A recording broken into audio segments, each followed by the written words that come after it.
mga kaibigan, eto, magsasalita na po ako tungkol sa mga nagtatanong, magjowa nga ba talaga sina Sunshine Cruz at Atong Yang? Actually, alam mo, unang nanligaw si Atong Yang kay Sunshine 2014, okay?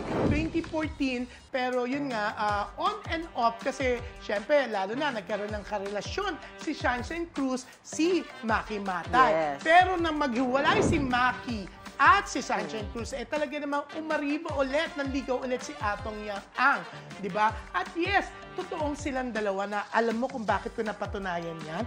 Aba, may mga dapat nagre-react ka. Yes. Oo, di ba? O, parang wala kang reaction. Kasi nag-wait ako sa sa balita mo kasi pero maingay tong alam mo phone. ba kung bakit ko pwedeng i-confirm yan? Aba, may mga kakilala ko sa mga taga-gagalingin tondo, ha, na nagkwento sa akin na dinalaw mismo, pinuntahan mismo ni Atong Ang, ha, at syempre kasama si Sunshine, ang lolo ni Sunshine Cruz na taga-gagalingin tondo. Siyempre, nagbigay galang. Kasi kaya nga gagalangin. Kaya kailangan magbigay galang si Atong Ang. Sa diba? lolo. Oo. At inintroduce siyempre ni Sunshine ang kanyang boyfriend si Atong Ang sa kanyang lolo na taga-gagalangin tondo. Diba? Yan ay hindi pa naglalabasan. Siyempre, naglalabasan ngayon daig na Atong Ang at ni Sunshine ang cut din ni Catherine Bernardo at Alden Richards dahil nakunan silang nagtutukaan, naghahalikan after ng isang sabong fight. Sila naman ang pinagsabong pero ang kanilang lips, di ba? Nagtukaan, ang bongga, di ba? Pero alam mo, ilang beses na pala nangyari yung kiss na yan. Kasi sa tuwing nananalo, si Umaga ang alam ko, Umaga ang pangalan. Hindi, Umaga ang pangalan ng manok. Oo, ni Atong na andalos manalo. Alam ko, pagkatapos manalo, nandun lagi si Sunshine parang Monday, Wednesday, Saturday. Yun ang sinasabi ng mga kaibigan ko na nandun din.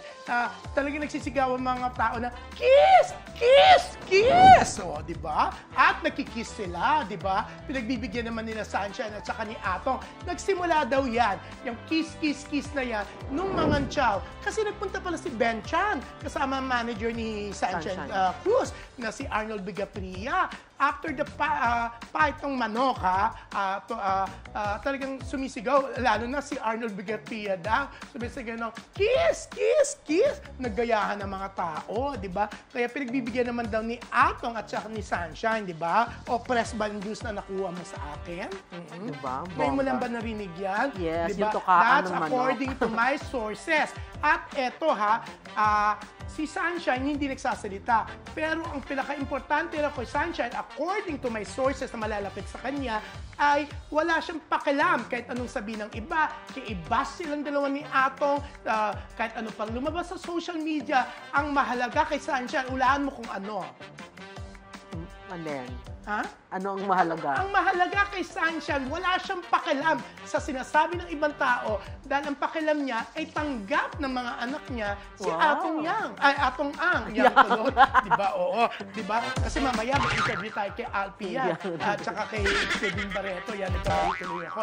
Pero yun nga, walang pakialam kahit anong sabihin mo, kahit i-bash mo pa si Sunshine, ang ano niya is, akin ba ito sa'yo pala?